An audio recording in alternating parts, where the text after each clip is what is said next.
Welcome, everyone. Thank you so much for joining us today. My name is Alicia Post. I am the AZM National Program and Communications Director. Thank you all for joining us today. It is an absolute privilege to be working for AZM and to work with Herbert Block, the Executive Director, Jeffrey Becker, Ariana, and the entire team. It is especially meaningful to be working on the elections. So welcome, everyone. I am honored to be playing a small part in this Zionist history with you all. It is so nice to see so many familiar and new faces. As you know, you can all email elections@azm.org. I'm sure many of you know that email address well. Herbert, did you want to say a few words? Yes, I'm here. My name is Herbert Block. I'm Executive Director of the American Zionist Movement, AZM. Thank you again for joining us. Thank you, Alicia, our indefatigable National Program and Communications Director, for getting us started. The American Zionist Movement, AZM, as I think everyone knows, is comprised of 33 national Jewish Zionist organizations and works across a broad ideological, political, and religious spectrum, linking the American Jewish community together in support of Israel, Zionism, and the Jewish people. As I believe you all know as well, we are the Zionist Federation in the United States, recognized by and affiliated with the World Zionist Organization, the WZO. Earlier this year, AZM facilitated the U.S. election for the 38th World Zionist Congress, in which over 135,000 American Jews voted for their voice in Israel.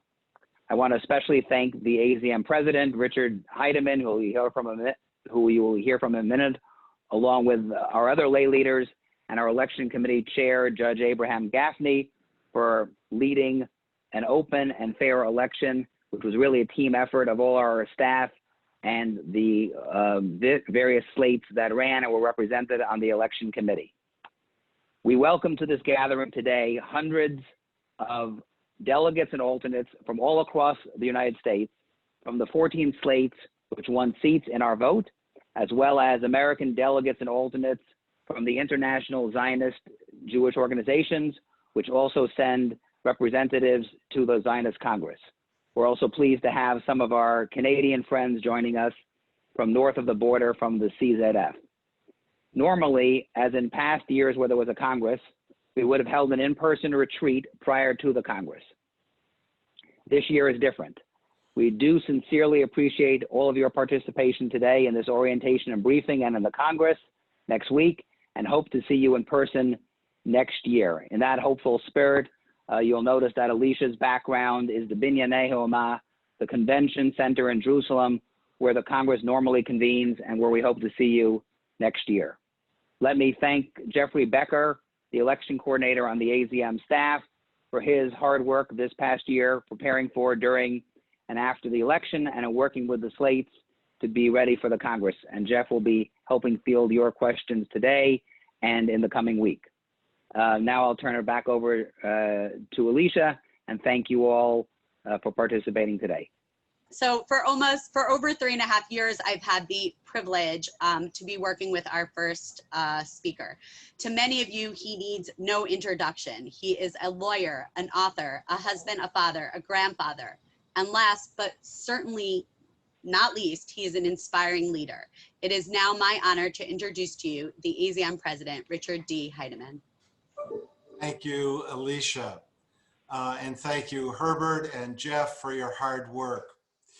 In 1897, Theodor Herzl gathered together the Jewish people in Basel, Switzerland, for the first Zionist Congress. He set forth a vision and a dream. He demonstrated leadership. And today, thank God, Israel is a reality. It is indeed in the spirit of Herzl's vision and in tribute to his leadership that today we appreciate the proud reality of Israel as a nation state of the world. 3.5 years ago, when I was given the honor of becoming president of the American Zionist Movement, we launched our campaign committed to moving Zionism forward in the United States. And this gathering today is an important moment on that path As we've assembled here today, what we understand is the largest delegation of Zionists from America to participate in a World Zionist Congress. Our US election for the Congress, as you know, ended on Shushan Purim in March. In the same week as the coronavirus pandemic became a reality for all of us, it gripped our nation, it gripped Israel, it has gripped the world. As we and our families have all endured this pandemic, it has affected our daily lives, our activities, and the limitations that all of us have surely encountered that have made us all think anew about the future. And when we concluded the largest direct democratic participation by American Jews in decades who did vote in the Zionist elections, we did not know at that time if, and we still don't know, if or how the 38th Congress would take place. We're scheduled to convene next week. We trust and believe that we will do so. However, there still could be issues. There still could be failure to reach coalition agreements. There still could be developments. We are gathered here truly in a way that even Herzl could not have imagined. Yet this crisis has enabled us to be creative, to rededicate ourselves to our families, to our associates, to each other, and to use tools such as this Zoom meeting to bring all of us together from across the spectrum of Jewish and Zionist life in America. Indeed, we hope that in late 2021, we will meet in person in Jerusalem as a US delegation that will convene at what is being called the Extraordinary Congress Session, which the WZO hopes to hold in Jerusalem next year, coronavirus situation permitting. We indeed have elected delegates and alternates from 30 US states and territories who range from ages 18 to 89 and come from all religious streams and ideological perspectives in our community. Our gathering is itself an important statement regarding the diversity of American Zionism, which is indeed our collective strength.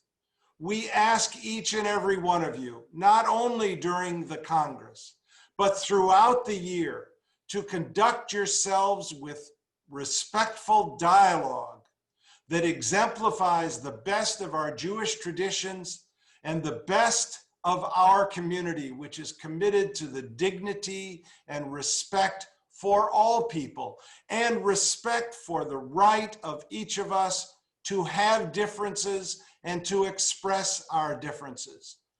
We are proud of the broad participation of the more than 130,000 voters in the World Zionist elections, and we're proud of the way the election was conducted in America. We thank our professional staff, Herbert Block, Alicia Post, and Jeff Becker for their hard work. And on behalf of both our AZM National Board Chair, Dr. Feinstein, and our entire leadership team, the American Zionist Movement expresses our special thanks and salute to Judge Abraham Gafni for his own leadership, his vision, and his hard work in again serving as chair of the U.S. Area Election Committee. It is my honor at this time to thank Abe and to introduce him for his remarks to all of us who have assembled as delegates and alternates in preparation for the 38th World Zionist Congress.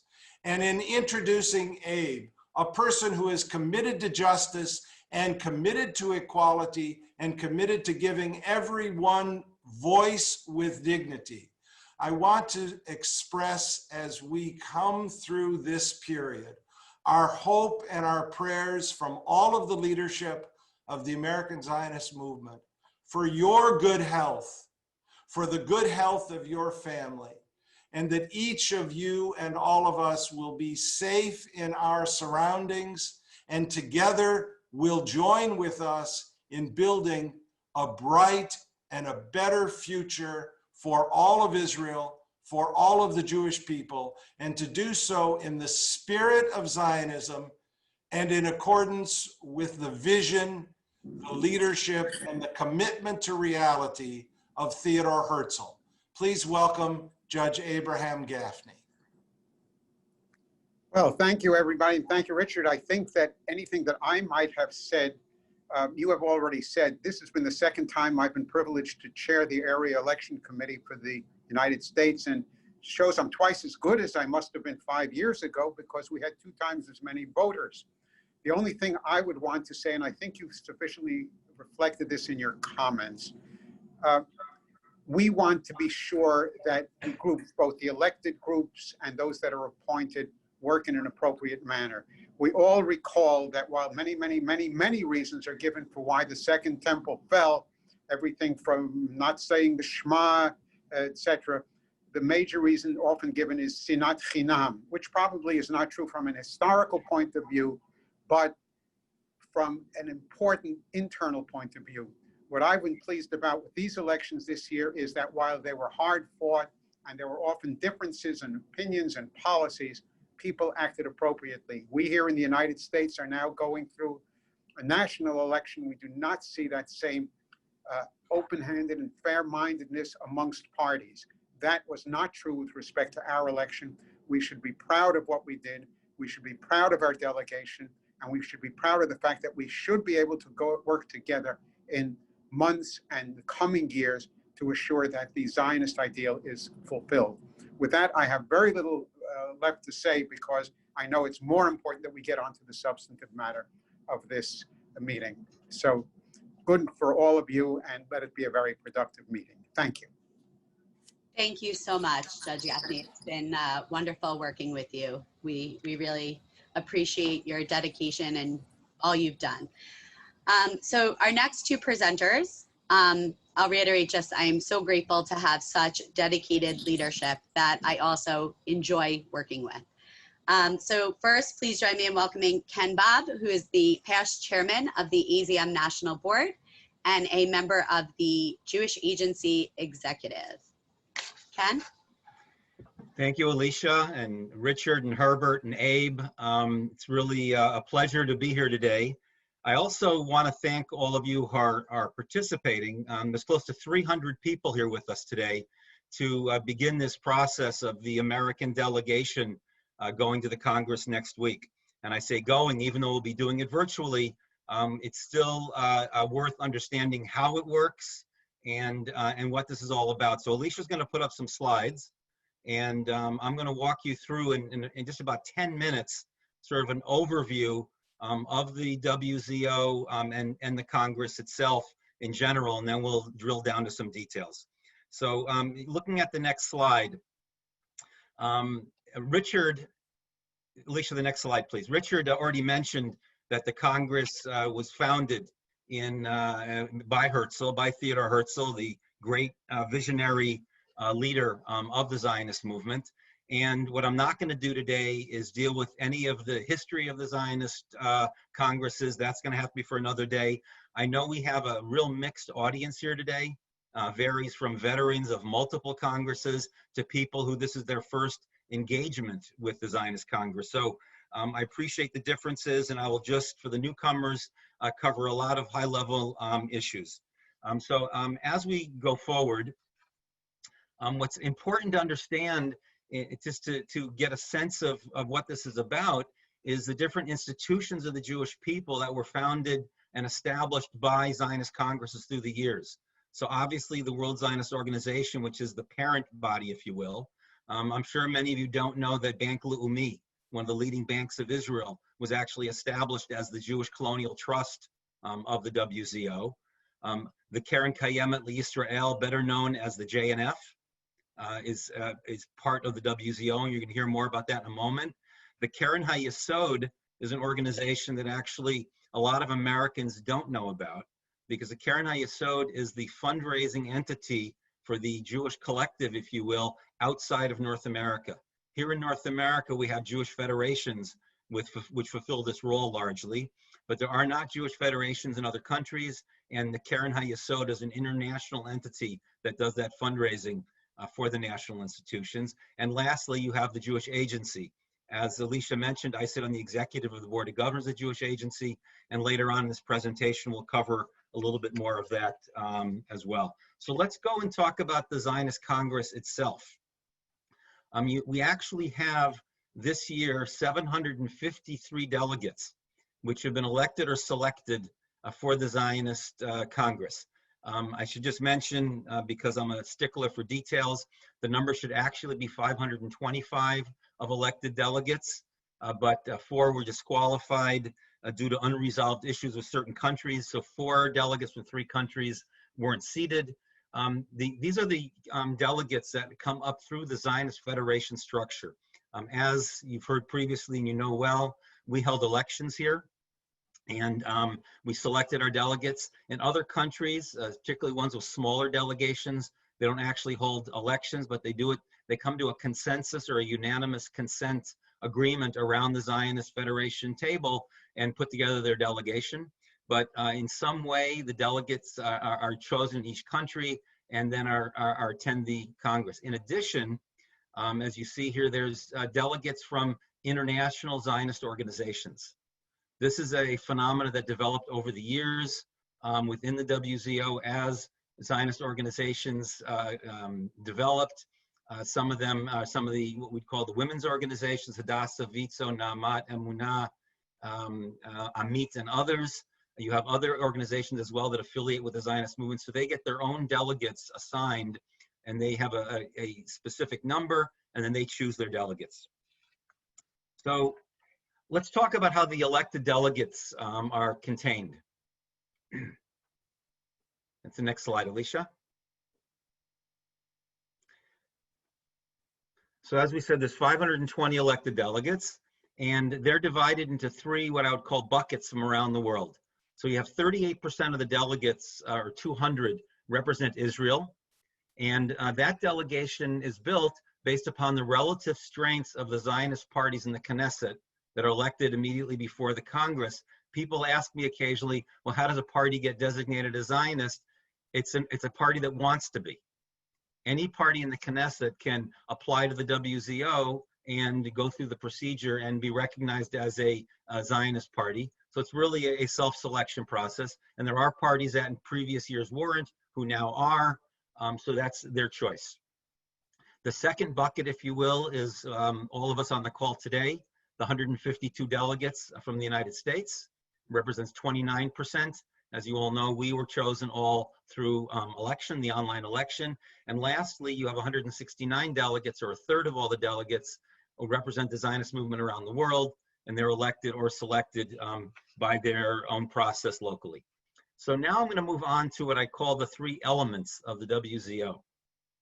Now, we've already spoke, first of all, about the delegates that are elected from around the world. And generally, they're affiliated with a world union. The Hebrew word is britot.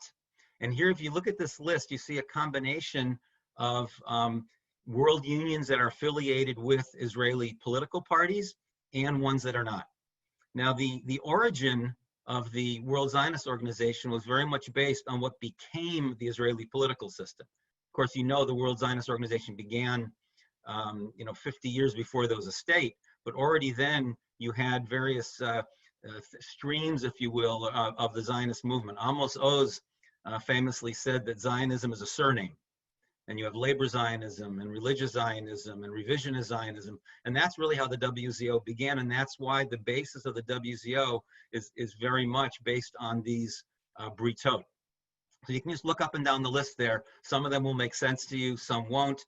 I'd be happy to circulate these slides afterwards so you could look at this more carefully. But as I see, you'll see a mixture of religious streams, political parties, ideological groupings, and this is sort of makes up the base of the WZO.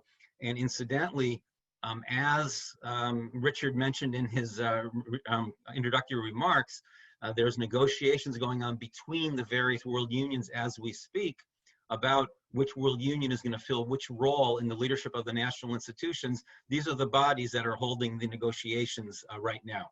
And generally, the WZO has a wall-to-wall government, meaning it's not a coalition against an opposition, but rather everyone eventually gets involved, so the negotiations can be very time-consuming. The second element of the WZO are the world organizations that I mentioned previously. They get assigned seats. That's the next slide, Alicia. There we go. So here you have what are called the Irgunim, the world organizations. I mentioned them previously. We found some logos from some of the organizations here so you can see. And again, this is a second element that is formally part of the WZO and gets assigned their delegates based on some historic formula that includes size and involvement. Now, the third element of the WZO are the Zionist federations. There's 34 countries around the world that have Zionist federations. The AZM, the American Zionist Movement, is the US Zionist Federation. Was mentioned previously. Our friends to the north have the Canadian Zionist Federation, the CZF. Now, what's interesting and sometimes frustrating is that the Zionist federations in large part carry out the work of the WZO in the field between the congresses, but when it comes to the Congress itself, actually have very little influence. And this is a source of frustration. Those of you who are more involved, I know are groaning as I speak, saying it's more than frustration, but let's stick with the word frustration now, so that the Zionist federations facilitate the elections, put together the delegations, and then people go off according to their own world union and their own faction. And so that is frustrating at times, and a conversation for another time. As you see here on the slide, the Zionist federations are in the WZO Constitution, have rights and responsibilities, and presidents of federations with more than 4 delegates can attend in an advisory capacity, meaning they do not have a vote. And that obviously can be a frustrating issue. Now, on the next slide, this is the one where I say, look, this is pretty complicated how this runs. So I'm not going to go through every box here because my time is limited, but I do want to just mention a couple things because this picture really tells a story of what we've been discussing today.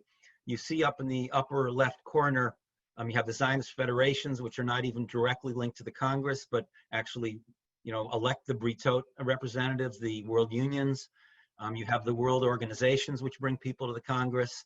Now, if you start at the Zionist Congress and work downwards, you hit some of the important bodies that I just want to mention. One of them is the Zionist General Council, in Hebrew, Vad HaPoel. This is the entity that meets every year in between Congresses.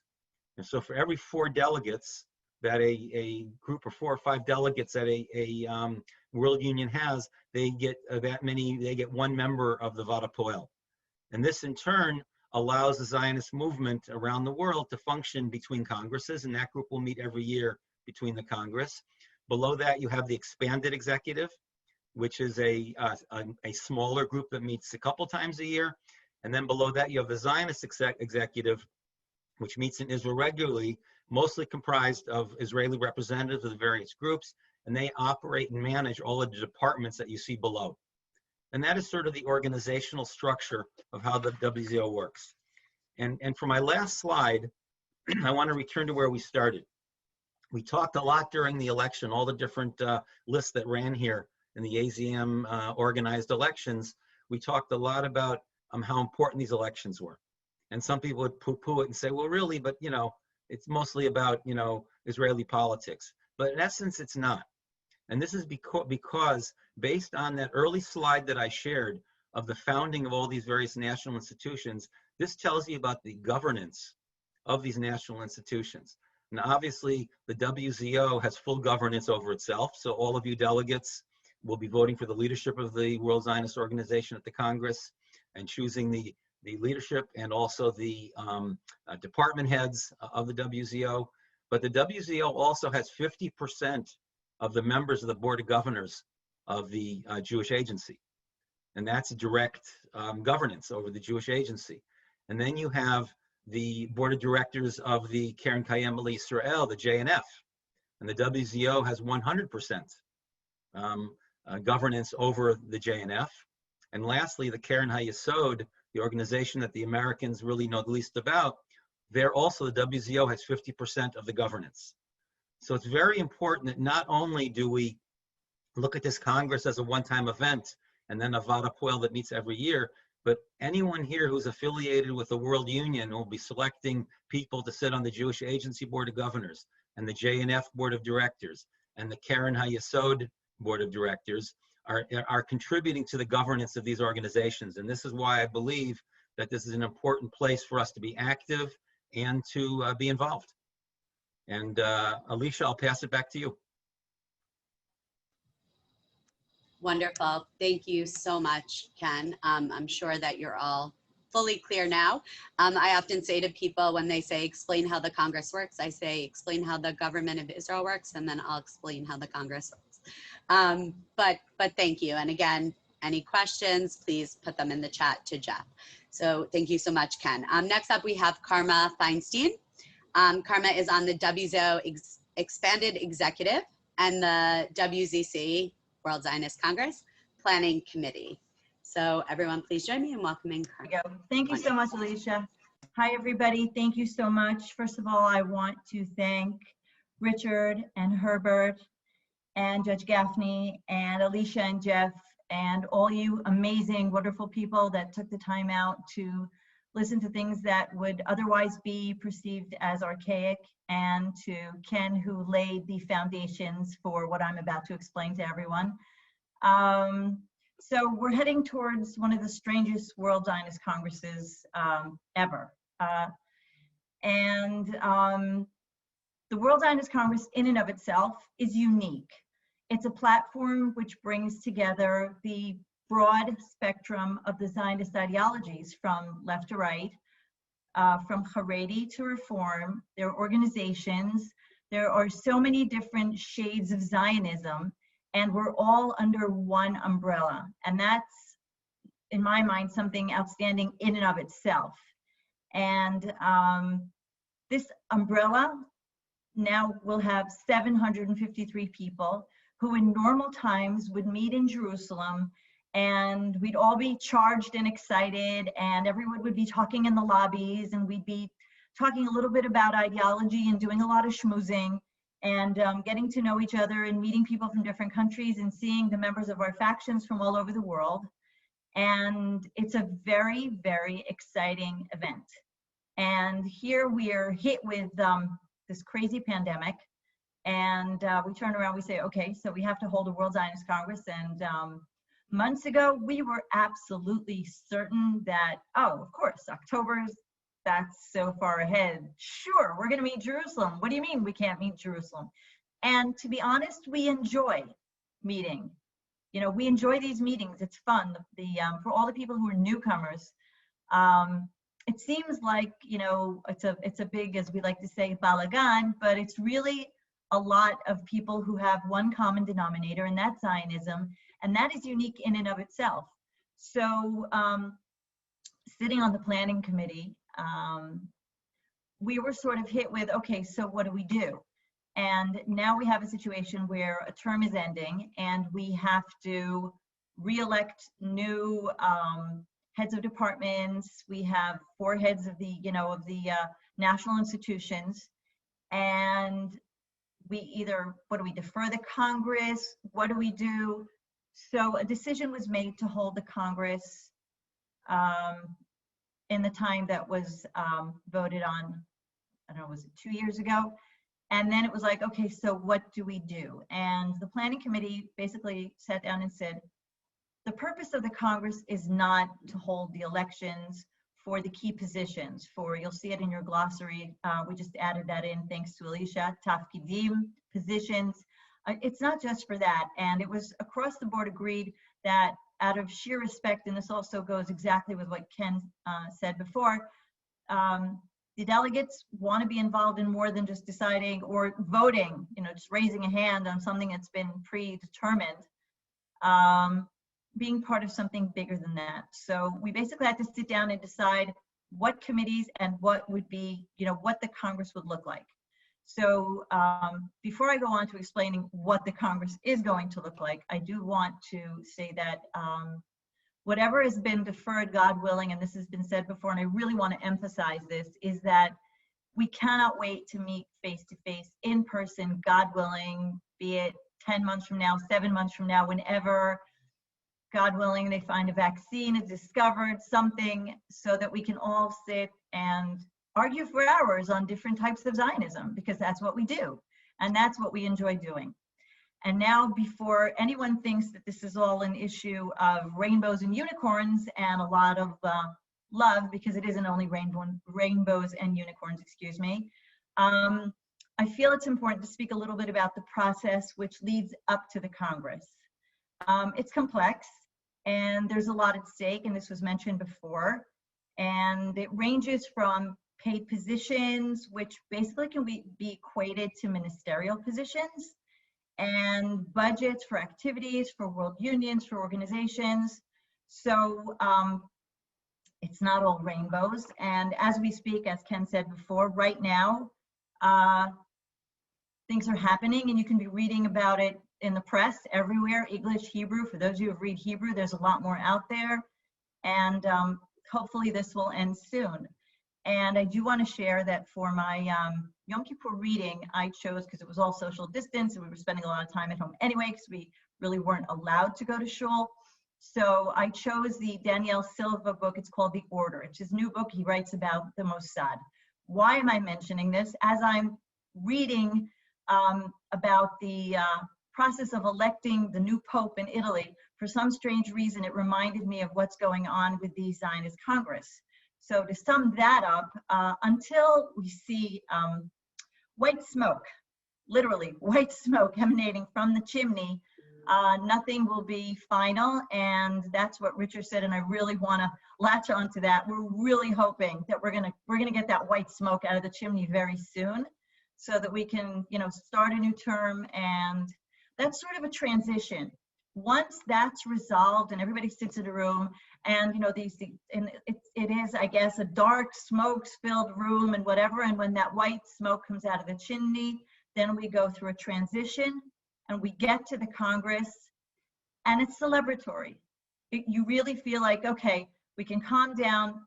Nobody's really ever perfectly happy, but more or less agree, and now we can do Zionism. And now we can sit in a big hall and start yelling at each other about ideology, which we do, and we love to do, because that's part of the Congress, and that's part of who we are as a Zionist movement. And I'm very proud of that, of the difference in opinions, and the fact that we do see ourselves, regardless of the, you know, the things that we disagree on, as Zionists together. And we can disagree on a lot of things, and that's fine. So let's go on to things that the planning committee did deal with. And Alicia, could we please put up the schedule? Thank you so much.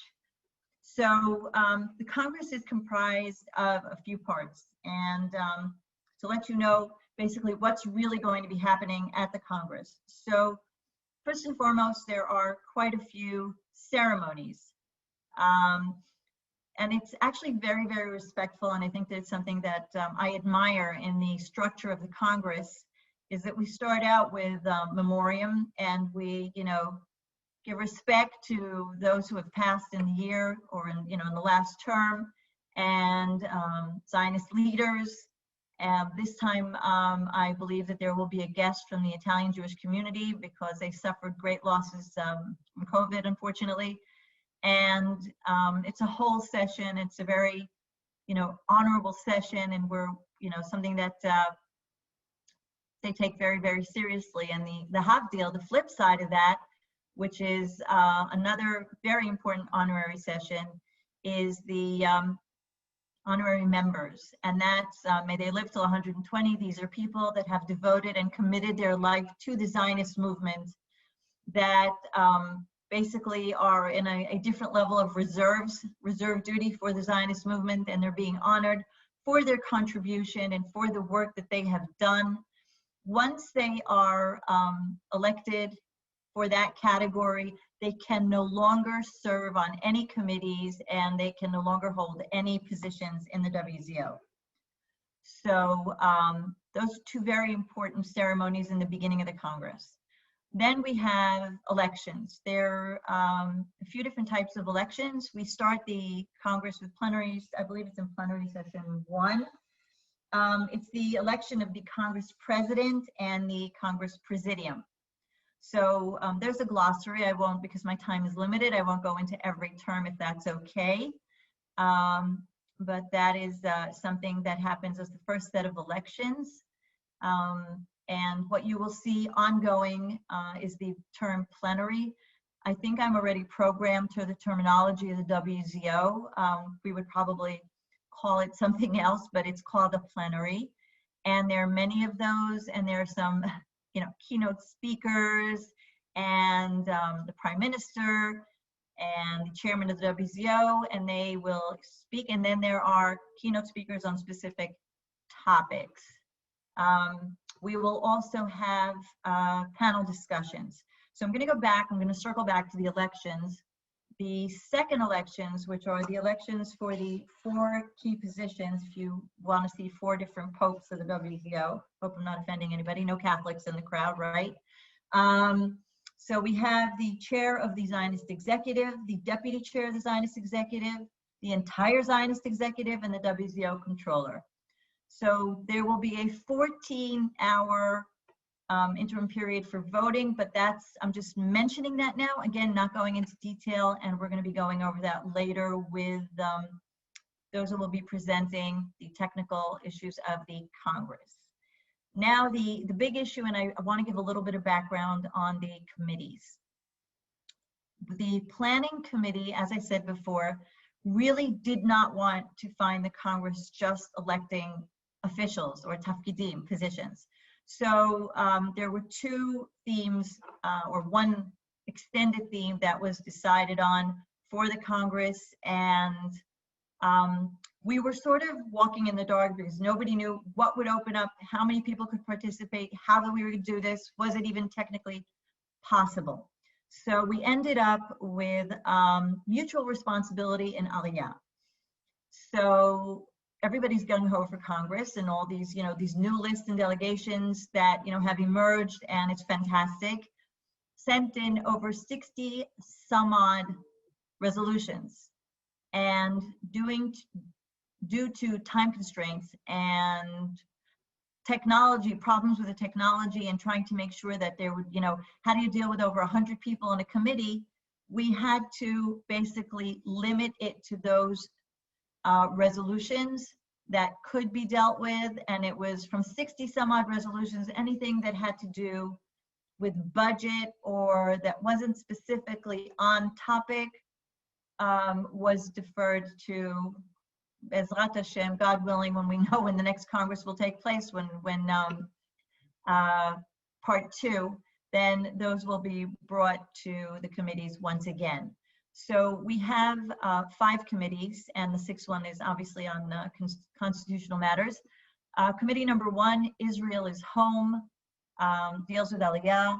We could go over resolutions. I don't know how much time we have.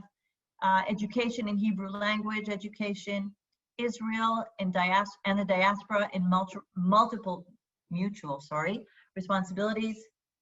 Committee number 4, don't let anti-Semitism raise its head. I wish. Committee number 5, Zionist education for future generations.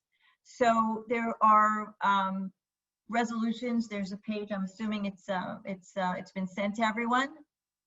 Alicia, everyone has the resolutions, right? Okay, so you can see the resolutions. We can go through them a little bit. Okay, we can't. We don't have time. And basically, the whole point is that there are things that will be live. There will be sessions where it'll be live, like elections, like committees. And of course, to the committee, only the serving delegate can participate in a committee meeting. That's a very important thing. Nobody is to be offended, God forbid, if you are an alternate and you have switched places or you resigned, and then only one delegate, the delegate can participate in the committees, alternates cannot. So that's live, the elections are live, and for a longer period, many things will be pre-recorded. Many things will be pre-recorded. The times are difficult, to say the least. We have to accommodate delegates from San Francisco, through New Zealand. So you can just imagine, the time span there and how problematic that's going to be. So basically, we're really hoping that the technology will, show up and come through for us, and that we won't have any problems, and that there won't be an insane lockdown in the Congress headquarters. There still has to be a headquarters. That will be able to take place, and God willing, everything will happen as planned, and we'll get through it well, and look forward to meeting each other hopefully next year. Thank you so much. Hopefully now everyone knows everything about the World Zionist Congress. And as a reminder, any questions that you may have, please do send to Jeff in the chat. I see the questions coming in, and we will get to them shortly. So as you know, this year will be a little bit different. For some of you, it is your first Congress, but we are all navigating this unique conference together. Please join me in welcoming Shlomi Ashkenazi, the CEO of Simul Interactive. Apologies. It is the company running the technical platform for the 38th World Zionist Congress. He is going to explain to you how the Congress will be taking place. Shlomi, are you there? And thank you for inviting me here today. I will be delighted to go over with you on the virtual environment that we are going to basically, if you can allow me please to share my screen, it would be great, Alicia.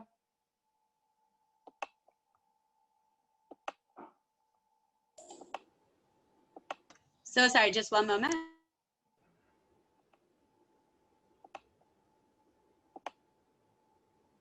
So till Alicia will allow me to share my screen, I would like to say that I'm honored to be with all of you here today, and more honored to be able that my company is able to serve the World Zionist Conference. So Alicia is taking us to the virtual, she's Okay, bringing us to Binyanei Hauma. You should be able to screen share now. Let me know if you Yes, so I would like to allow you to go to Binyanei Hauma virtually. Because of the pandemic, Binyanei Hauma has decided to go on a full virtual environment. So what you're seeing here is basically the full virtual Binyanei Hauma platform. When you're going to go 2 days before the event, you're going to get a username and a password. Your email is going to be the user, and you're going to have a unique password of 4 numbers. Once you're going to enter your email and you're going to put your password, you're going to be able to allow to enter to the virtual environment. And once you enter to the virtual environment, if you're not allowed, as you can see, you're going to get a message that your password is not valid. And once you enter in, you're going to basically be in the environment. Within the environment itself, as was basically mentioned by the previous speaker, you're going to have the option of attending the halls, each and every hall that is basically related to your language. Obviously, you're going to access the English hall. Within the hall, you're going to be having a welcome video that you're going to get to the hall. And within the hall, as you can see, there is a middle screen. And at this middle screen, you're going to have a full environment and a full experience of the virtual conference. You're going to be able, obviously, to put this as a full screen at the bottom. What we try to do is to create an environment that is going to be very, very, very simple to access. It's basically a website. And within that website, you're going to be able to show at the middle screen, you're going to be able to see everything that is going on. And here at the top, you're going to have the option to vote. Those will be only for people that allow to vote. And with the same password that you have entered to the environment, the 4 figures, you're going to be able to enter to the voting. There are going to be between 5 to 7 different elections over the 3 days that you're going to be able to participate. So within the environment itself, always you're going to be able to go to the lobby and you're going to be able to access us. At the right side, you have the chat. When you click the chat, you're going to be able to access one of the technical representatives that is going to be allowing and helping you with anything that you might need. During the second day of the meeting, you have all the committees that, as it was mentioned, As you can see, the committees are listed right here. Once you click on the committee, you're going to be redirected to the Zoom call. Only people that are basically given to us by Fern and people that are basically that are allowed to go to those committees, they are going to be able to access the committees themselves. So you just need to click on the table and you're going to be able to take yourself to the committee. During the conference, you're going to have the full program here according to the language that you want to access it. You will be able to see everything that is related to the program and what's happening when. This is not the final program yet, but you're going to have the all 3 days program that you're going to be able to see and evaluate. At the last day will be at the main hall. The main hall is basically this hall, and access to everything that you require is by the menu. And we are going to add also the English here. So instead of ulamot, it will say halls ulamot. And when you click on it, you're going to be able to get access to specific hall that you want to access. So as you can see, it's very basic and it is very user-friendly. And anything that you might require all times, myself and my team, we are going to be at the lobby and we are going to be able to answer any questions that you might have. And as was requested by Alicia, I will be delighted if you can raise some of the questions that I have from the audience. Absolutely. We're actually going to wait just a few minutes. If that's okay, we are first going to play just a short video and then we will come back to you for Q&A. Does that work for you, Shlomi? Yes, of course. Okay, wonderful. So if you want to stop screen sharing for just a minute. So once again, that was fascinating. Thank you so much. I feel like I'm literally in Binyanei Ha'amah and look forward to seeing you all there. So should you possibly have any questions, again, please send them to Jeff in the chat. And before we get to the Q&A, I'd like to play a 3-minute greeting from Mr. Avram Duvdevani, Duvdev, the chairman of the World Zionist Organization. חברים יקרים, ברכה ושלום מירושלים לכבוד התכנסותכם המיוחדת לקראת הקונגרס הציוני הל"ח ה-38 שאמור להתקיים בסוף חודש אוקטובר.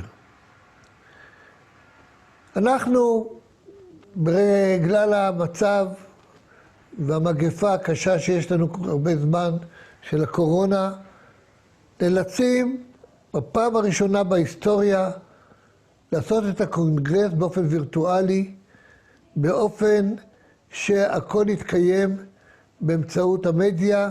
אנחנו עושים כל מאמץ, עובדים מאוד קשה על זה, שהקונגרס הזה יצליח, יהיה קונגרס מעולה, ובעיקר שנוכל לקיים אותו כהלכתו. וכל הדברים שכתובים בחוקה, כיצד קונגרס צריך להתקיים, והצבעות וועדות וכל הדברים האלה, יתקיימו והוא יהיה קונגרס כשר למהדרין, כי זה המטרה העיקרית שלנו בקונגרס הזה, ונשמור על כך שלא לעבור את 5 שנים מאז הקונגרס הקודם. אבל לא רק זה גרמה לנו הקורונה, היא גם הכתיבה לנו במידה רבה מה יהיו הנושאים שנדבר עליהם בקונגרס, מעבר לכל הנושאים התחוקתיים שצריך לעבור. ואלה הנושאים שדווקא הם מיוחדים לתקופה הזו כתוצאה מהקורונה שעברנו אותה.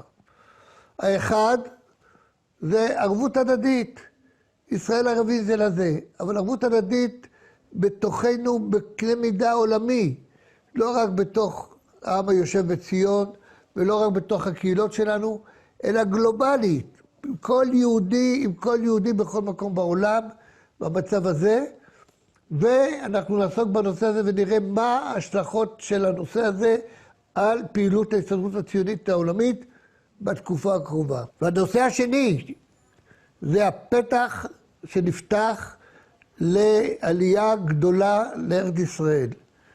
אנחנו כבר מזהים שבהרבה מקומות יש הענות גדולה, יש התעניינות גדולה בנושא העלייה, בגלל המצב ובגלל הקורונה הבליטה לכל אחד ואחד שבעצם הבית האמיתי שלו נמצא במדינת ישראל, ולשם הוא צריך לכוון את דרכו בעתיד. ושני הנושאים האלה יעמדו במרכז הדברים. שאר הנושאים שבדרך כלל אנחנו דנים בהם בקונגרס, בנושא של התקופה מבחינה ציונית, התקופה בתוך העם היהודי ומה זה מחייב אותנו, כל הנושאים הגלובליים הללו, אנחנו נדחה אותם לקונגרס מיוחד שלא מן המניין, שנקיים אותו ברגע, תוך שנה על כל פנים מקסימום, אבל בזמן שנוכל להיפגש פנים אל פנים. כי גם זה חוויה מאוד חשובה שחייבים לעבור אותה, אבל אותה נעשה כבר סביב הנושאים הגלובליים בתקופה שברגע שנוכל לבצע אותה. והרכב הקונגרס שלא מן המניין, אותו קונגרס, הוא כמובן עם אותם צירים, עם אותם אנשים, אין שום שינוי בדבר. בצורה כזו אנחנו מקווים שנעבור שנה מצוינת, שתקדם את התנועה הציונית ואת כל הפדרציות הציוניות וה-AZM ואחרים בכל מקום אל היעדים הנכונים של הציונות בדורנו. I hope that you are all feeling inspired from those words of encouragement. Please join me in welcoming back Herbert Block, the Executive Director of the American Zionist Movement. Thank you. Can you hear me? Yep. Okay, so I'm going to try to field some of the questions and pass them on to Shlomi. I also want to introduce, I think they're on, two valued colleagues from the WZO, Fern Braniss, who's the longtime legal advisor for the WZO and intricately involved in the Congress issues, as well as Anna Gafni, who's the Congress director and heading the staff that we're working with closely on a daily basis. Before I pose some questions, and we've received a lot of them, we may not be able to answer all of them.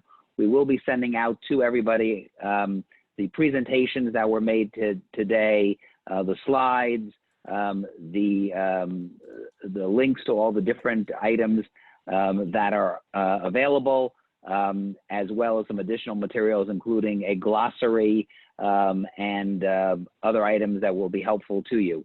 We do have a page on the AZM website, azm.org, 38WZC. We'll put that in the chat again in a second, which you should have all seen, and we'll send that out. And there we're trying to hyperlink directly so you can find links to the English language items on the WZO website for the Congress, and you'll be able to find sort of handy links on a one-stop shopping page, as it were, about the Congress and all the background on the history, as well as the elections, et cetera, on that page, azm.org. 38WZC. So there are a couple of questions that I'm going to pose first to Shlomi from Simul, and then maybe Fern and Anna can add some others. We've got a couple of questions about when are people going to get their passwords for the Congress, if they if they don't get them, what do they do, and will there be a chance to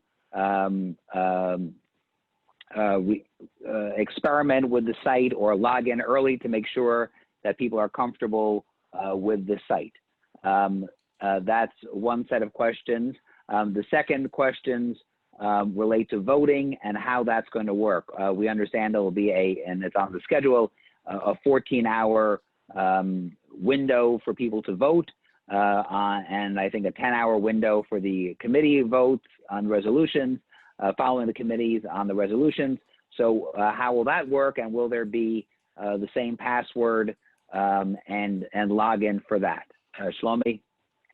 First of all, thank you very much for your valuable questions. The passwords will be sent out at the 18th with a short video that will explain how the system works. The same I'm sorry, on the 18th of October? Yes, 2 days prior to the event.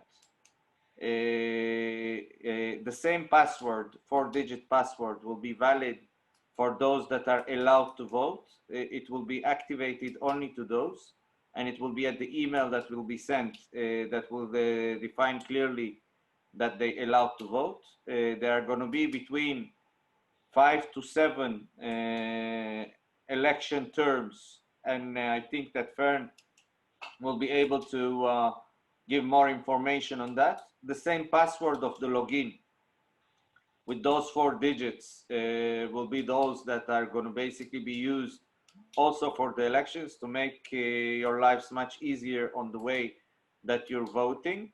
There are going to be 2 types of votings, one for elections and the second for resolutions. Some of them, like the first day, the voting will be open for half an hour to choose the specific items according to the requirement of the committees. And then the resolutions will be a voting of around 12 hours. All those will be given during the event, and we will try to explore clearly all issues. All those that are not going to get or do not have the username and password will be able to contact through the website of WZO event to an email that I assume that Anna will transfer to Alicia, and this can be distributed between all of you. We are going to add an email as well at the login page that can be contacted. Once you log into the event, there is going to be a chat at the lobby that you can approach. And also we are going to have 10 WhatsApp users that you're going to get their numbers as a PDF at the lobby. So you're going to be able to access them via the WhatsApp, and access if you cannot get by email or by the chat. So you're going to be able to access 10 WZO employees that are going to be able to access and give you any information that you would require. Was I able to answer your question, Herbert? Did I miss something? I think that helps with some of it. Let me ask you, let me just tell everyone that we will be working with Anna and the WZO team and Shlomi to get all of this information out and make sure that we send out as well to people. I know there are people who have had problems registering, and we're trying to follow up and help, and you can be in touch with just email elections at azm.org or Jeff Becker and our staff, and we'll be trying to run interference, as it were, to make sure those issues get resolved, and we'll share things as well with everybody. Fern, are you there? And are you unmuting? Can you unmute? Alicia, it says Shlomi Ashkenazi. There you go. Yeah, I'm here. Fern, do you want to elaborate on that? And then we have a couple of other questions, Fern, for you. Okay. Can you? Herbert, sorry that I'm asking Herbert. Are there additional questions for me, or? Yeah, can you please stay on a couple of minutes? I think we'll have a couple of more. Of course, no problem. What is the specific question, Herbert? So there are a number of questions that have come up. Maybe you can explain to people a little bit, Fern, about the committee's process and when or Shlomi, when people will be getting information on committees, as well as a number of questions that have come up for alternates. We have on this call, on this Zoom meeting, delegates and alternates, and what will alternates be participating in, and what will delegates be participating in? Okay. Regarding the committee sessions, I understand that the committee sessions will be Zoom meetings, correct? Yes.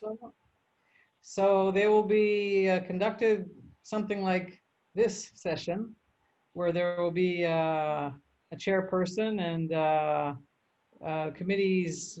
There are on paper about 150, between 130, 150 members on each committee. And they will be discussing the resolutions. Each committee has about 2 resolutions in the time slot that's been allotted to the committees.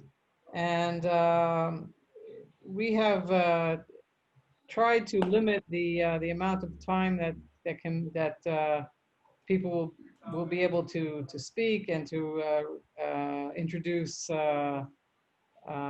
amendments to the resolutions or discuss them in general. There will be a resource person in each committee who is very familiar, like there is usually in a Congress or in a Zionist General Council session, who can give some background information, if asked. And really, the person who is going to be running the meeting will be the chairperson of the committee. And Let me interrupt and ask, yeah. how will people get their committee assignments? I know some of that is handled by the world unions, and delegates and alternates need to be in touch with their slate coordinators and their world unions. But can you elaborate a little bit on that, and or Shlomi, when people will get their Zoom links, and will that be sent separately? And then, if we understand correctly, that will be a different set of links and passwords than what they're using for the main Congress. Is that correct? That's correct. We don't have the distribution yet to the committees. Hopefully that will be in the next couple of days. It's not. It's something that has to come up from the different groupings. So we're working on it, but we don't have the final distribution yet to the committees. But each delegate will be on a different committee. There's also a matter of languages and translations and simultaneous translations, and not every committee will offer every language, so that's also a factor in how people are going to be divided up into the different committees. I won't get into the details because it's very intricate, but it's causing a lot of headache for the organizers to try and get the committees organized as best as possible.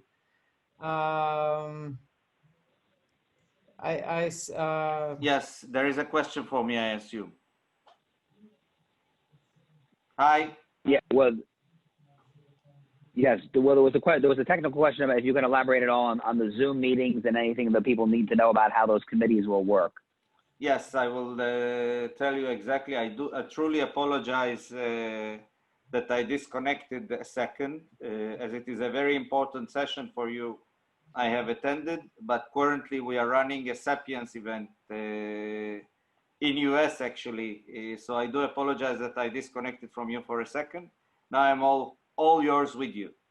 So those committees are going to run in various languages. You're going to have a full translation, and the floor is going to be in Hebrew and English. And whenever they're going to speak in English, everything will be translated. We are holding in each and every room a translator. In Zoom, you have the option of having various languages translated at the same time. So you're going to have a drop down that you're going to choose the language that you want to hear the audio from. At the same time, you're going to get the full capability of contributing according to the line. The main people that are going to be on the floor is going to be the chair and the committee, and they are going to basically receive questions on chat. And the access to the committees will be given only to the allowed email addresses. Was I able to answer the question, Herbert? Yes, and again, we'll be working for those who, I know there are a lot of registration issues and people who didn't get confirmations. Let me just say one thing in general. When people registered for the Congress, whatever email they used for their delegate registration confirmation, that process was handled in the end of July and August, beginning of September. There were 432 delegates and alternates from America who registered, the elected ones, plus the people who registered from the organizations. So please make sure that if you registered with your work email, for example, that's where you're checking to see your credentials are coming, or if you make the same email was used, or if you used your home email, you may have to check to see which email you used. So we know many people have multiple emails. Fern, could you elaborate a little bit about the role of the alternates in the committees, participate, as well as plenaries and anything else alternates should know? Okay, alternates can attend all the plenary sessions, all the open sessions for the lectures, the panels, the presentations. They can the committee sessions are only for delegates, which is actually there's only one committee. There's only one time slot for committees, and that's only for delegates. if an alternate takes the place of a delegate, and that's done through their Congress grouping, and there are forms for that on the Congress site, then of course they take the place of the delegate also in the committee session and for the continuation of the remaining time of the Congress from the time that they replace the delegate until the end of the Congress.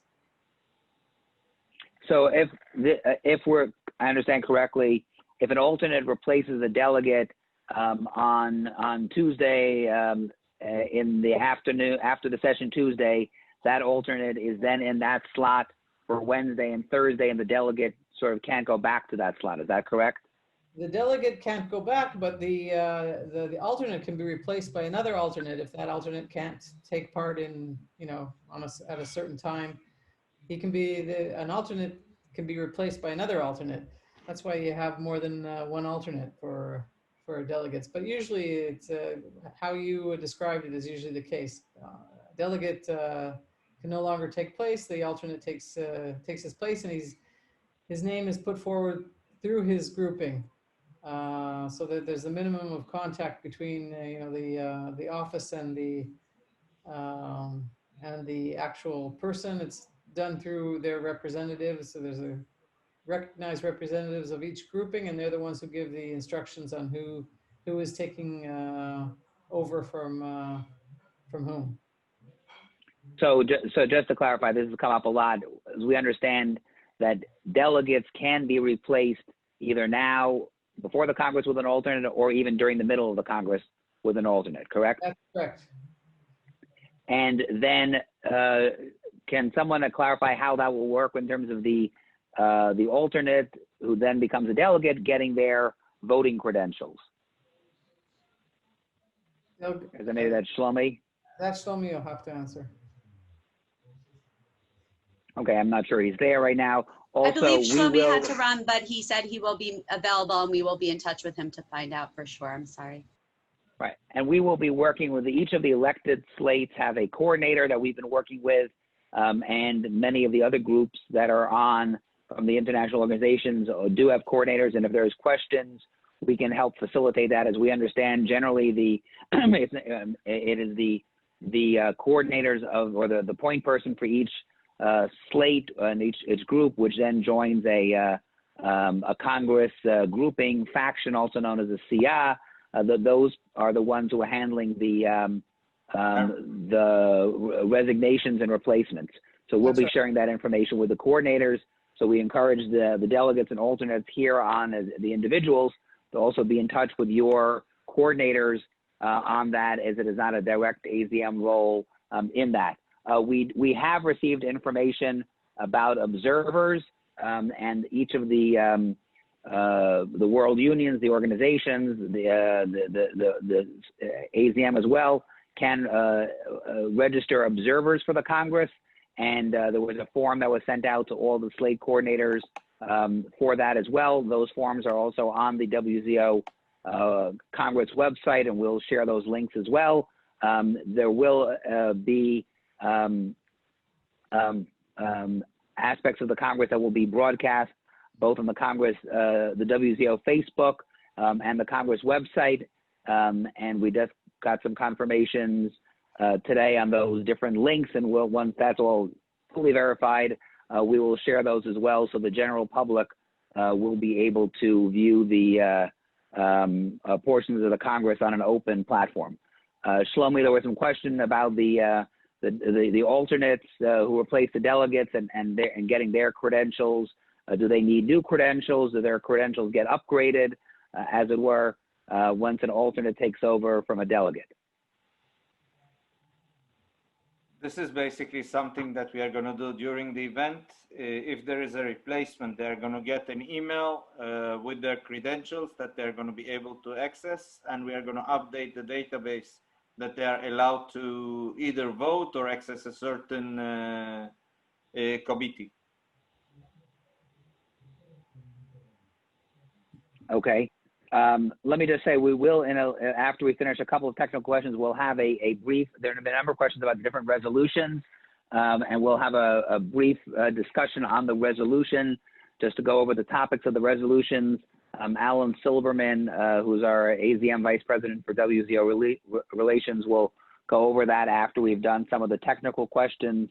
There are a number of questions which I'll try to answer and confirm. If you can confirm that we've gotten about how people will get their committee assignments, and that people will be hearing sometime before the Congress from the coordinators or the leadership of their slate, their world union, or their organization or faction, as it were, will be sending that information to the delegates about their assignments. Is that all correct, Fern? Sounds right. Okay. In terms of there were questions about people volunteering or requesting to be on committees. Again, my understanding is that those requests and things have to go through your world body or your slate, not so that the delegates don't make those don't request directly. We've had a couple of questions about if a delegate is, for example, it participates in the first day and then resigns because they can't be on the second or third day and is replaced. Is that delegate able to participate when the second part of the Congress, as it were, the extraordinary Congress, will be held, God willing, in a year? Can that person sort of come back into their position? No. A delegate, an alternate takes the place of a delegate, and also for the extraordinary Congress. Once you're out, you're out. Okay. Unless there's an ad hoc decision made on that, that's my ruling. But it has not been thoroughly discussed. But that's the situation. Unless there's an ad hoc resolution on it at some point later on. When you're out, you're out. Yeah. So all right, just to clarify, so as we understand it, if someone resigns, they've resigned their position and cannot resume that position for the in-person extraordinary Congress, unless there would be a ruling of the WZO that changes that sometime during the Congress or during the coming year. Is that correct? Correct. Okay, Shlomi, did you have a comment? Please. No. Okay. Are the committee meetings or any part of the committees open for viewing only, or are they closed sessions only for delegates to attend, or can other people view them without speaking? No, they're closed meetings. Okay. And if someone does not participate in a committee, are they able to vote on the resolutions when they go to the general plenary? If they are voting delegates, yes. It's not a precondition that you would have attended a committee session. Okay. And there are a number of questions that we've received about will the different parties or slates have any private rooms to meet in?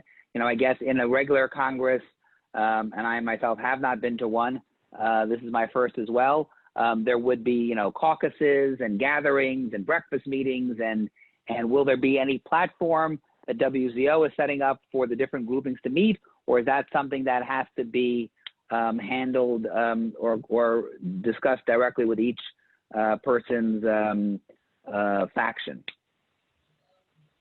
I know this was discussed at some point, but I don't know what the final conclusion was. Maybe if Anna is on the line, she can contribute. Because it's not in the timetable, but there might be some provision made for it. I'd have to get back to you. Okay. So let me, I want to, at this point, I think we've covered a lot of the key questions that have been asked. Let me ask you, let me go through one more thing on the committees. How will amendments be made to resolutions during the committees? And are there amendments that will be brought on resolutions, and we're going to get to resolutions in a minute, to the plenary, will there be an opportunity for sort of floor amendments to resolutions, or will the general delegates and the plenary essentially be voting up or down on the resolutions that come out of committees? As we, that's one of the reasons why we wanted to keep the number of resolutions down, because of course it's going to be a little bit more difficult to make amendments to resolutions on a virtual platform. But it will be basically the same as it would be if you were sitting in a room and you wanted to introduce an amendment. Of course, the amendment can't change, has to be germane to the actual resolution on the floor, and can't turn it into something else. And I have a feeling that it will not be easy to discuss amendments. So I think people should be expecting or try and be patient and tolerant when they are trying to get the floor and trying to make amendments to resolutions. And also the voting will not be easy. It will probably be by show of hands, or a show of your, show of hands. And hopefully it'll work. I mean, we have, this is the first time we've done this, so it's kind of hard to predict how it's going to pan out, but we're hoping that it will be doable. So just to clarify, there'll be a voting platform run by Simul for the plenary votes and the votes that will take place in the overnight periods, and then there'll be a separate voting process, sort of an old-fashioned show of hands on Zoom for the committee votes. Is that correct? Yeah. Well, it's up to the chairman to run it how he sees fit. But yeah. Because you preempted some questions we've gotten about process and credentials for voting in committees. So let me just reiterate that we're going to go to resolutions in a minute just for an overview of that. And Fern, if you could please stay on, and I think Shlomi may have to get off. We will be sending out, collecting all your questions, send others. There were technical questions, some of which Jeff has answered, and we'll be trying to get you as much information as we can in the next week. Again, AZM doesn't run the Congress. We're trying to facilitate the American participation. The WZO is working very closely with us, and we appreciate all their help. And I apologize daily for being a nudnik on all the questions that we're getting, but we're trying to work with you and them in a collaborative way to make this the most efficient and optimal experience for everybody in this unique circumstance. Okay. I do want to, Alicia, if you can get ready for Alan Silberman to give a short overview on the resolutions. But Fern, let me go back to you. A little update on the question you asked before about whether or not there'll be meeting rooms for the different factions or organizations. No, basically no. We recommend that this be organized through Zoom or any other media that you choose, because we don't have enough technicians to serve all the different factions, nor do we have translators available for the meetings. So if factions and groupings want to have separate meetings, they should organize it on their own during whatever timetable allowing. Right. If I can elaborate from what I understand for those who may be new, the factions include delegates from different countries according to their ideological or religious streams and others, and they're worldwide. So the factions themselves include people from many different countries. And again, the delegates, we encourage everybody to be in touch with your coordinators who are in touch with their world unions and organizations that comprise these factions. If we could briefly go to some of the just an overview of the resolutions. We're not going to discuss the topics or the substance of the issues. Alan Silberman, who's our WZO Vice President for AZM Vice President for WZO Relations, will give a short overview on the resolutions, and we may have some further questions on those. Again, the links to them have been shared in the chat. They're on our website. And Alicia, we could post the summary page we have just listing the topics of the resolutions by committee. Alan? Okay, thanks, Herb. Let me be as short as possible. There are a number of details on the resolutions and committee process that everybody should be aware of. One of them is something that Fern mentioned already. That is, the chairperson is the person who makes the determination of how things happen in committee, period. And therefore, you're bound by that. There have been instances where the chair's ruling has been appealed to the whole committee, but the one thing that everyone should remember is that if someone says, but Robert's rules of order say da, da, da, da, it's most likely that the chair will respond, who is Robert? And is Robert a member of this committee? Robert's rules of order does not apply, notwithstanding that people tend to be relatively creative, but it makes the work very hard. So recognize that if you have an issue, if you can get to the chair in advance, it's probably a good thing. Second, on amendments, the most efficient way that many amendments are handled is by contacting the sponsor of the amendment that's on your resolution list and saying, you know, this word really ought to be this word. Remember that Hebrew is the controlling language, not English. But there are times where simple amendments are accepted by the person presenting, and that makes the process much simpler. The third thing to remember is that the whereas clauses, it's been a tradition that everyone is fixated on the word ho'il, the ho'il, and it keeps going. But the whereases are not part of the operative resolution. So although there's often a lot of discussion about whereas, again, the chair very often will say, no, that's not what the resolution is. Notwithstanding that, people talk about the whereases, be aware of that difference. One other thing, there are times where people move to separate the issues because some of these resolutions are, well, some are very simple, point, and it's it. There are some that have 6 points, 8 points, and there is an ability, again, if the chair agrees and it's supported, to take separate voting on portions, but there's a time problem. So again, think that through, work it through also with your world union, your faction, make sure that you're Can I interject here, Alan? Can I interject? We are trying to cut down dividing resolutions into paragraphs because it's impossible to do it, the voting at the end of the day, when we have to do the voting on the entire resolutions that are presented to the plenum.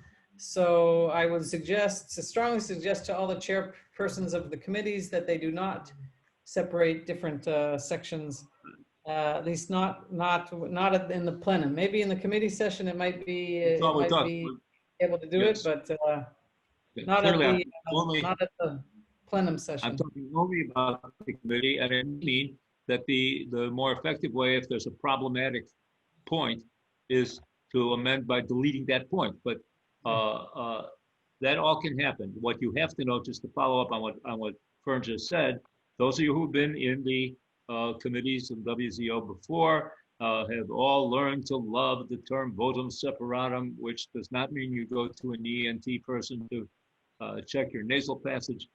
It is when you lose on something and then you say votum separatum and you submit the thing that you wanted in its place.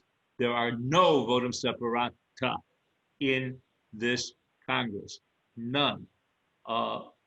The only other thing I point out to you, you have the list as far as AZM is concerned, because ultimately positions are determined by delegates, by their slates, by the factions that they're in, and so on. There are 2 resolutions that are constitutional resolutions that are sponsored by AZM. They are sponsored by AZM because we have a sense that there's a particular interest that federations and AZM in particular have. You should be aware of that, and to the extent you agree with those, as I hope you would, that you can voice that within your group to say, this is something we really should support. And you can read them. And if you have questions about those, please contact me between now and the start of the Congress.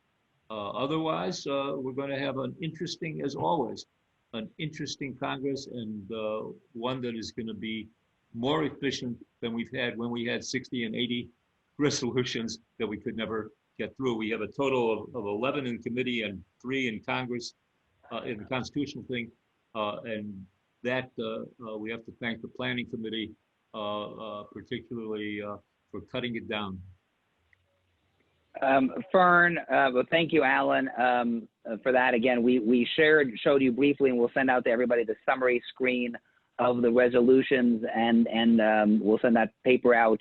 The resolutions are on the WZO website, and we've linked the PDF there on the AZM website, where you can see the resolution text in the English version. The website of WZO has the Hebrew text, and you'll see what's by committee. Fern, there's a question we've gotten about the votes and whether the votes in the plenaries and whether the committees will be private, or are those publicly reported votes? Can you elaborate on that? Yeah, there are no, there have been no requests for secret ballots. All the votes on the resolutions are open. And we will, at a certain point after the, also during the resolution process, when you're voting on resolutions as a plenum, there will be reporting out occasionally who has already voted, not how they voted, but who has voted, so that the different parties can ask their people to vote on the resolutions. I'm talking now about the plenary resolution session, which will be over a period of about 10 hours because of different time zones. And the results will be, the results are public. And are the names of the individuals who voted, are those also made public, or just the total numbers? No, I think actually how people voted. Yeah, it's. I mean, it's an open session. It's not a secret ballot. We're trying to facilitate how that's going to be done in the most expedient manner possible, and we're still working on it. So there might be a little bit of a time lapse because it takes time to process the different voting results. All right, so I think we're gonna about to wrap up here, Alicia. Unless there's any, I will make a couple of announcements. There were a couple of questions I just want to address about the times that are listed on the schedule that are on the WZO website. Those times in 24-hour clock military time, as it were, are Israel time hours. On yes. The schedule document that we showed, and we'll post it on our website, we tried to sort of make a schedule at a glance and simplify it to Eastern time zones. So we recognize that we have people across the country. Obviously, there are delegates across the world. So we will post a schedule which lists Eastern time zones to make that clearer for people. I know that we've had questions from those in California. I think we have over 60 delegates and alternates from the West Coast for whom things are much earlier. And again, it's the scheduling efforts of the WZO to try to accommodate the whole world in this. But we will be sharing those hours for some of that. You'll see that, you know, the early parts of the schedule are more speeches, ceremonial, and some of the business and voting occurs later in the day. But Alicia, I'm going to do some announcements unless we have any other final questions for Fern I wanted to say, Herbert, I wanted to say that the times are changing. I mean, there are going to be fluctuations in the actual hours of each slot, especially on the first day. So none of the times are yet final, and you have to keep keep your eye on the Congress site to know what the hours are actually going to be on the first day. So we will be sending to everybody. We apologize in advance for it being nudnik. I used that word earlier, sending everyone lots of emails, but there's a lot of information that's new to all of us. When we began discussing this, we said, you know, in the past we had a first-timers orientation for Congress, but everyone's really a first-timer this time. We will be sharing a lot of information and sending that around to all of you, and to the slate coordinator. So please be patient and do read the messages so that we can share that with you. I do want to make a couple of announcements if people stay on for another 2 minutes or so. Again, thank you to the WZO team and to my colleagues Alicia Post and Jeff Becker and our Ariana running the tech here. We do have tomorrow night an informal youth gathering. We've sent out notices on that for those delegates and alternates under 35. Well, we already heard, we've always heard that one of the best parts of this, as we mentioned, is meeting people and for young delegates, especially meeting colleagues from around the country and around the world. So we're going to do an event on Zoom tomorrow night, which Alicia and a couple of other young delegates are leading, informal, really no business, just for young delegates to meet each other in advance of hopefully meeting in person next year. So that's tomorrow night at 8 p.m. If you didn't get that, let us know and we will send a reminder. We've been working with the Israel Action Network, which is part of the Jewish Federations of North America and the Jewish Council of Public Affairs, on a series about Zionism. And there's a program on denominational views on Zionism tomorrow at 1 o'clock. There'll be a program with journalists, so sort of an insider's pundit view of the Zionist Congress next Monday at 3 o'clock, both Eastern times. Again, and the program tomorrow night is 8 o'clock Eastern, but 5 o'clock on the West Coast. There are a number of other events happening this week as people are interested in the Zionist Congress, and you'll be seeing some of them done by the Diaspora Affairs Department of the WZO DDA with our friend David Matlow, with some of his Herzl memorabilia and some Zionist movement history and other things about Herzl for those who want to feel that connection. And we've always said that the delegates and alternates here are walking in the footsteps of Herzl. I think we learned on a prior webinar there were 5 Americans at the first Zionist Congress, which is we've come a long way since 1897 in our participation. We will also be sending a virtual background if people want to use it, or a frame for your social media on Facebook that you're going to the Congress virtually. So be on the lookout for those. We've created a social media hashtag WZC38USA, so that when people post, we can try to aggregate our conversations on social media, along with some of the other social media tags that we've shared with you, the WZC 2020, Zionist Congress 38, and HaKongresset Tsioni in Hebrew. And we're working with the WZO website and social media team on that, and we'll be sharing those. I know for all of us that we during the election, many slates across the board used Zionist election as a social media hashtag, and the first day that voting opened, we were trending on Twitter, which was an exciting moment that probably Herzl didn't imagine when that we'd be trending publicly around the world. So I want to thank everybody for your participation. I'll go back to Alicia to close us up. And thank you to I think we had over 300 people on at various times today. And we will share with you everything that has been sent, plus a lot more, and look forward to an exciting 9 days, 10 days ahead for all of us. And thank you all for joining, and please don't be shy and send in your questions and issues, and we'll work to try to help everyone have the best experience together with the WZO. Thank you all. Alicia? Great. So thank you everyone so much for joining. We hope that this was helpful and answered some of the questions that you had. Again, this is a unique experience and we're all in this together. Thank you for joining. Again, you can always be in touch with us. Hopefully you have all of our contact information. Of course, you can email elections@azm.org. We will make sure that you all receive any information. And again, you can go to our website as well as the WZO website and keep looking for updated information.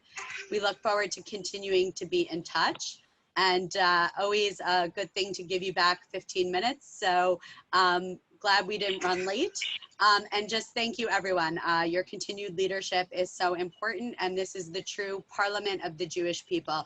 Again, the AZM team is so honored to be a part of this, and thank you all for participating and being part of Zionist history.